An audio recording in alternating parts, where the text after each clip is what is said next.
अच्छा दोस्तों, आप लोग एक बात गौर कर रहे हैं। यूक्रेन और रशिया के युद्ध में यूक्रेन मॉस्को में ड्रोन अटैक करता है। किसके कहने पर? अमेरिका के कहने पर। मॉस्को पर पुतिन सर कभी भी रोते भी लगते नहीं हैं। पर जैसे ही मॉस्को यूक्रेन के कीव पर अटैक करता है, जेलेंस्की मम्मी मम्मी मुझे मार दिया, पिताजी पिताजी ट्रम्प मुझे मार दिया। फिर सारे नाटो कंट्रीज कहते हैं यूक्रेन के अंदर तो निर्दोष लोगों को मारा जा रहा है। अच्छा भाई ठीक है, मान लेते हैं मारा जा रहा है, तो लेकिन फिलिस्तीन के अंदर क्या हो रहा है? गाजा में तो भाई साहब खाना खाने वाले लोगों के ऊपर गोलियां बरसा दी जाती हैं, तब निर्दोष लोग नहीं मर रहे। इतने बम गिरा दिए जाते हैं, तब कोई नहीं मर रहा।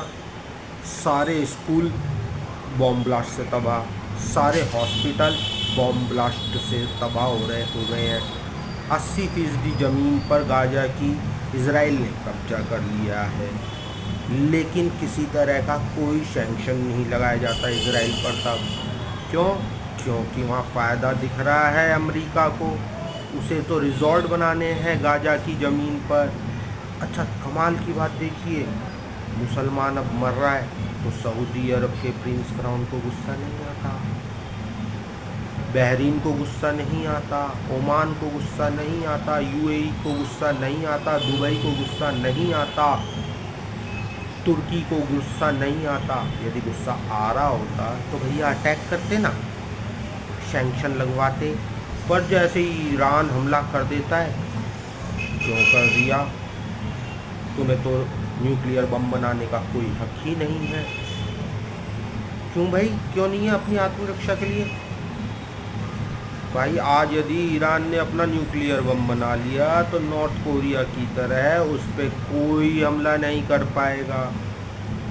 अमेरिका भी चुप्पी साध के बैठ जाएगा कि भैया कहीं न्यूक्लियर बम ना गिरा दे न्यूयॉर्क या वॉशिंगटन के ऊपर। ब्रिटेन भी चुप रहता है, कहीं लंदन पे ना गिरा दे किम जोंग उन एक न्यूक्लियर बम। इसलिए ये सब लोग डरते हैं कि कहीं ईरान न्यूक्लियर बम बना लेगा तो उसके बाद तो इनकी चलेगी ही नहीं सऊदी अरब में और इनमें कहीं पर भी। वहाँ से वो बेस हटवाएगा सबसे पहले इनके, कि बेस हटाओ नहीं तो न्यूक्लियर बम फोड़ दूंगा तुम्हारे ऊपर। यही सारा किस्सा है, सारी न्यूज़ चैनल्स में इस बात को बताया जा रहा है।